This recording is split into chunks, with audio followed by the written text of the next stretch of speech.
हमने इंटरमीडिएट का एक पहला वीडियो यूट्यूब पर शेयर किया था और इसमें हमने देखा कि आप लोगों का बहुत बढ़िया रिस्पांस आया है। काफ़ी लोग इससे जुड़े हैं, आपने लाइक भी किया है, कमेंट्स भी किया है और आपने वीडियो शेयर भी किया है, जिससे हमें एक प्रोत्साहन मिला और हमें लगा कि यह चैप्टर जो है आप लोगों को पूरा बताना चाहिए, इसके बारे में डिस्कस करना चाहिए। तो इसके लिए हमने यह दूसरा वीडियो अभी बनाया है, जिसमें आपको दो उदाहरण तो ऐसे बताए गए हैं जिसमें आपको जो संबंध बताया गया था, संबंध का परिसर और प्रांत कैसे ज्ञात करते हैं, इस पर आधारित हमने दो क्वेश्चन एक उदाहरण के रूप में समझाने का प्रयास किया है। इसके बाद से हमने संबंधों के प्रकार में पहला प्रकार जो रिक्त संबंध होता है उसे कैसे डिफाइन करते हैं, यह डिफाइन करने के पहले दो उदाहरण हमने समझाने का प्रयास किया है। अगर आप इसको ध्यान से देखते हैं और समझने का प्रयास करते हैं तो इसका डिफिनीशन बहुत ही आसान है और यह आपको समझ में आएगा कि रिक्त संबंध क्या है। इसके अलावा आपको जो संबंध के दूसरे प्रकार हैं उसको अगले वीडियो में हम आपको भेजेंगे। तो चलिए स्टार्ट करते हैं आज का वीडियो। सबसे पहले हम एक उदाहरण यहाँ पर आपको बताना चाहते हैं। लिखा गया है, माना R पूर्णांकों के समुच्चय Z पर इस प्रकार परिभाषित है कि R = A, B such that A, B belongs to Z and A + B एक पूर्णांक है। तो R का परिसर और प्रांत ज्ञात कीजिए। तो यहाँ पे आपको एक रिलेशन R बताया गया है। इस रिलेशन R में जो परिभाषा दी गई है R की, यह दी गई है, इसका जो ऑर्डर पेयर है A, B such that A, B दोनों Z यानी कि पूर्णांक हैं। A, B यह पूर्णांक हैं, लेकिन इनका सम A + B भी क्या है, एक पूर्णांक है। तो Z का मतलब आपको पता है कि Z के मतलब सभी पूर्णांक यानी कि -∞ से लेकर के -2, -1, 0, 1, 2 कहाँ तक चला जाता है, यह इन्फिनिटी तक चला जाता है। इसमें से कोई भी दो नंबर ले लेते हैं, जैसे 1 और 2 ले लेते हैं, तो इसका मतलब इनको जोड़ करके देखेंगे और ये भी क्या आता है, एक पूर्णांक आता है। तो ऐसे सभी ऑर्डर पेयर जिनका योग पूर्णांक होता है, पूर्णांक से ही कोई डिजिट कोई नंबर लेना है तो उनका योग हमेशा पूर्णांक होता है। तो इसका जो प्रांत होगा, जैसे प्रांत मतलब ऑर्डर पेयर का जो पहला एलिमेंट होगा, यह हम इसको कहते हैं डोमेन R, यानी कि प्रांत पूछा गया है कि प्रांत क्या होगा।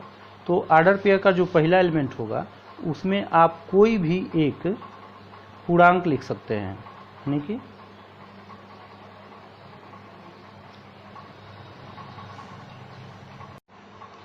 जैसे यहाँ हमने लिख दिया 1, 2, 3, 4 या -1, 2, 3, 4, 5 इन्फिनिटी तक, तो कोई भी पूर्णांक हो सकता है।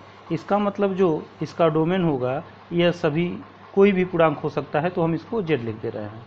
और इसका जो परिसर होगा, परिसर, तो इसका परिसर यानी कि जिसको रेंज कहते हैं, रेंज जो R होगा, तो दूसरा एलिमेंट भी कोई भी पूर्णांक लिख सकते हैं, यानी कि वो भी क्या होगा, Z होगा।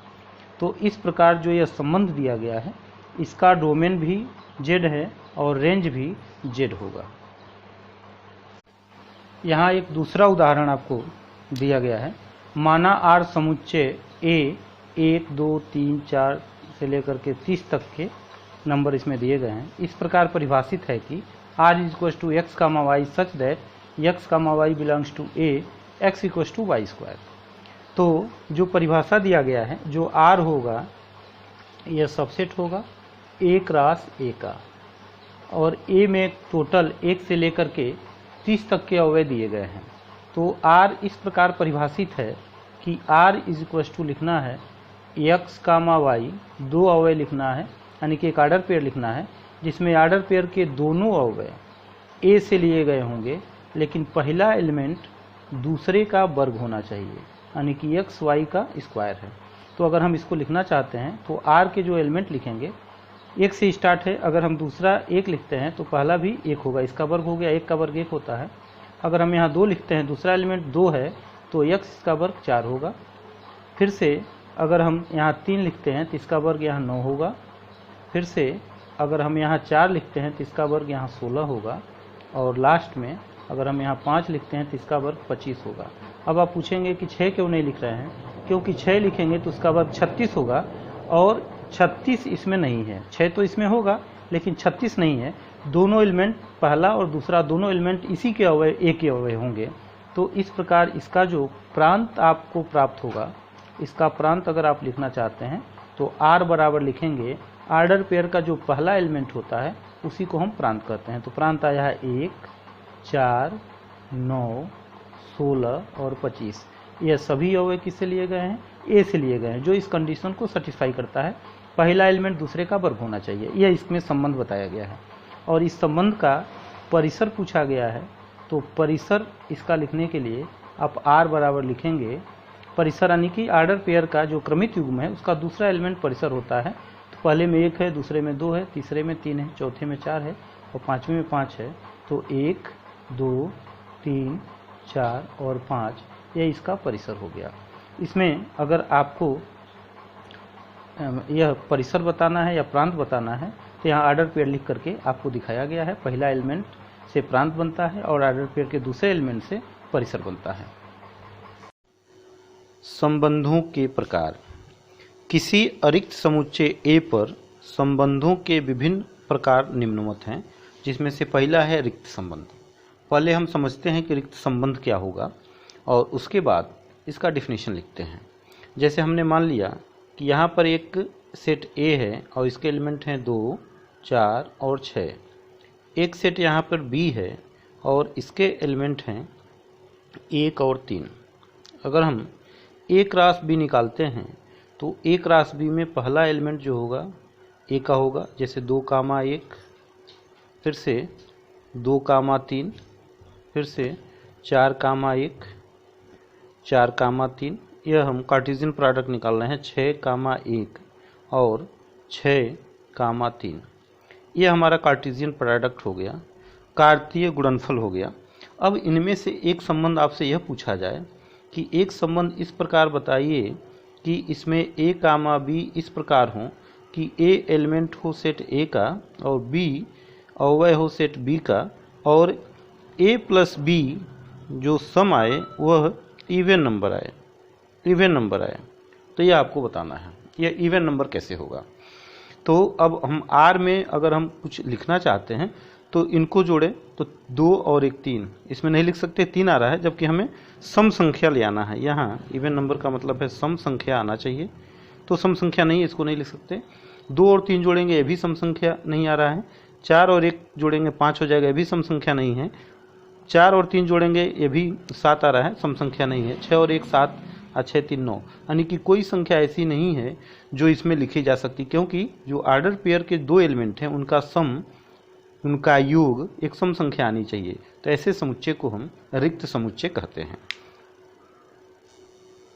अब हम एक समुच्चय लिए हैं, जैसे जब राम वनवास जाते हैं तो उनके साथ राम, लक्ष्मण और सीता 3 लोग वनवास जाते हैं।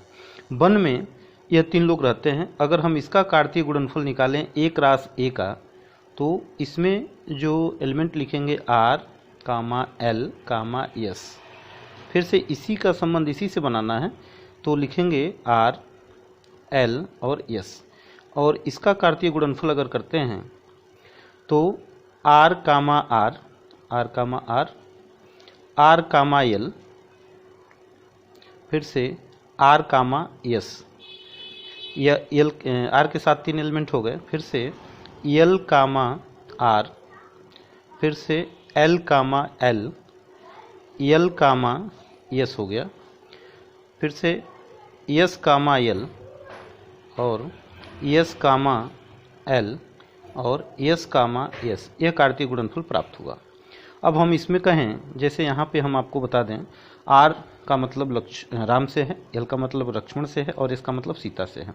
यहाँ राम से संबंधित हैं, यहाँ राम लक्ष्मण से संबंधित है, भाई भाई का संबंध है।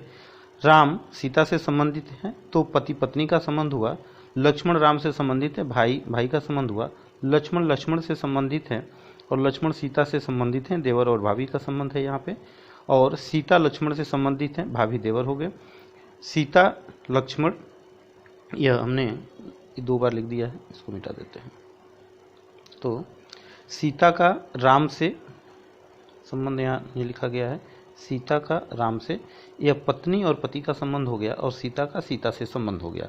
हम कहें कि एक ऐसा संबंध जिसमें भाई बहन का संबंध हो, तो इसमें कोई भी अवयव ऐसा नहीं है, ऐसा कोई भी रिलेशन नहीं है, 2 अवयव लेते हैं जिसमें भाई बहन का कोई संबंध आए, तो यह रिलेशन हम रिक्त समुच्चय कहते हैं, और रिक्त समुच्चय को फाई से डिफाइन करते हैं। तो इस प्रकार आप अब समझ गए होंगे कि रिक्त समुच्चय क्या है और इसका डिफिनीशन क्या होगा।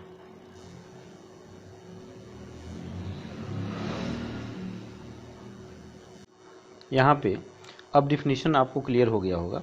किसी अरिक्त समुच्चय ए में एक संबंध आर रिक्त संबंध कहलाता है यदि एक का प्रत्येक अवयव एक के किसी अवयव से आर द्वारा संबंधित न हो। इसे हम फाई से निरूपित करते हैं, जैसे आपको 2 उदाहरण अभी बताया गया है। तो यह रिक्त संबंध का परिभाषा है।